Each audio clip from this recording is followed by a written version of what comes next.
Why yes, I did go see this movie in 3D. That's when the earliest showing of the movie was. I keep forgetting that they still do 3D movies. I'm honestly starting to prefer the 3D screenings, because there's always only like a few people in there. Plus, in this case, the 3D was actually quite good. Damn, this was one that wasn't afraid to throw shit at the camera, whether it's people, arrows, swords, rings, leaves. There was a few times in the movie when I was flinching from something being thrown at the camera. That's when you know the 3D is worth it. There was a lot I really dug about this film. There's some badass action sequences. That bus fight is a lot more nuts than what you see in the trailer. The fight choreography is impressive, and they have a good, almost Jackie Chan-like sense of humor to them, like Shang-Chi using a jacket against them, or being surprised and apologetic while beating up a bus full of people. The scene on the scaffolding in particular is cool. And wow, a lot of villains fall to their death in this, in 3D. But most importantly, the characters really work. I love the friendship between Simu Liu and Awkwafina. Their chemistry's great. I like their characters' banter and optimism.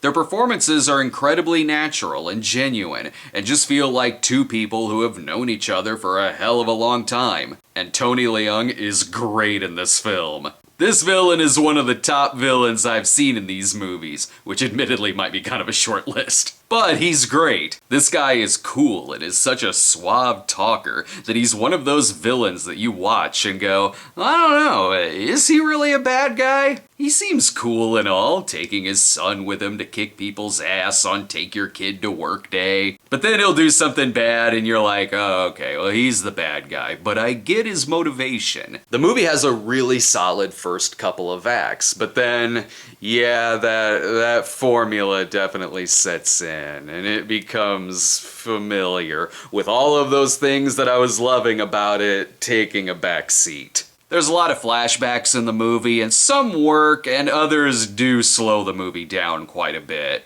And with that comes a lot of exposition, where yes, the line, "for thousands of years," is used. Look, in these Marvel movies, yeah, I expect it all to lead to some kind of spectacle, and it certainly does, but nothing was really making it stand out to me from a lot of the others that I've seen, especially when so much of it is familiar to movies I've seen in the past year, from Mulan to Raya to Godzilla vs. Kong. You can almost feel when the executives come in and say, okay, this needs this, and it needs that. They have this cute creature in the movie, and no, it's not annoying or anything like that, and it is cute, but you can feel their temptation to just write the words, "buy the plushie of this," on screen. Some cameos feel forced. One in particular would be wildly easy to just take out of the movie. But there is one I liked, to the point to where it's really more than just a cameo, and it involves a character that I've wanted to see this guy back for like 8 years now. Hell, the movie becomes so much about its spectacle and the supporting cast that I kept forgetting Shang-Chi was even the lead in this. He is overshadowed a lot by the action and the rest of the cast. There's whole scenes where I'm not even sure he has lines, and even some of the line delivery isn't as good as in the first half. Hell, there's one character that goes from 0 to 10 on the warrior scale in like a day, which feels like it's happening just because they needed something for this character to do in this part of the story. But there is way more of it that worked than didn't. And even the stuff that didn't, it's not that it was bad, just kind of mediocre. And the stuff that was cool still stuck out in my head, and I didn't forget them. And just like the poll predicted, I'll give the movie a B. They know me very well at this point. I was honestly hoping the grade would be higher, because I got to the studio to film,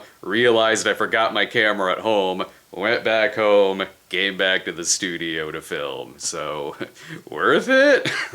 Alright, subscribe to us today, and click the notification bell, plus follow us on Twitter at The Cinema Snob. See you next time.